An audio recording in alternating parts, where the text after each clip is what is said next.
මොනවාද මේ ඊයම් රෝල් වල ගහලා තියෙන ඉලක්කම්.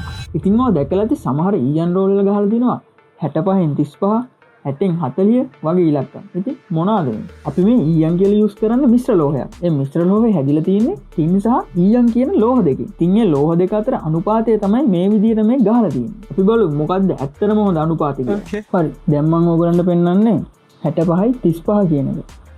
අපි බලමු මේක කොහොමද කියන්නේ.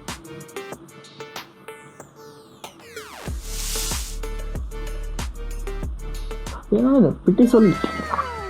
දැන් මම පෙන්නන්නේ 60 40 කියන එක. බලමු. ඒක නම් ටිකක් මහතයි.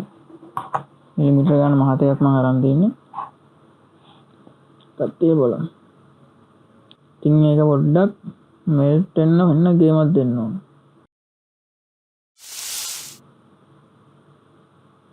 පේනවනේ මේක කොපර් පෑඩ් එකේ ඇලෙන්නෙත් නෑ. මම තවතන සෝල්ඩර් කරලා පෙන්නන්නම්. ගන්න නිකන් මොකක්ද වන්දන්නේ. ඒකේ මෙල්ටිං පොයින්ට් එක වැඩි. ඒක මෙල්ට් වෙන්න ගොඩාක් කියලා මම අල්ලන් ඉන්නවා. පේනවනේ නිකන් චොර ගොඩක් වගේ. අන්න මේක රෙකමන්ඩ් කරන්නේ. මේක සෙට් නෑ. අපි බලමු ඊළඟ එක. ඉතින් මේ තියෙන්නේ 63 37 කියන එක. අපි මේකත් බලමු. මෙතනින් සෝල්ඩර් ගන්න. මෙල්ට් වෙන්නේ නැහැ. එතනින් කඩමුකෝ. ඒත් නැහැ පේනවනේ. මෙයා මෙල්ට් වෙන්නේ නැත. මං හිතන්නේ මේක මේ බොරු තියෙන්නේ.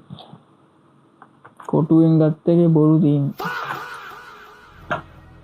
අයියෝ අපරාධේ මගේ ටිප් එක.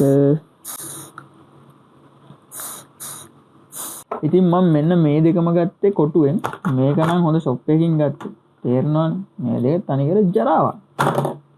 මෙයා නම් සුපිරි.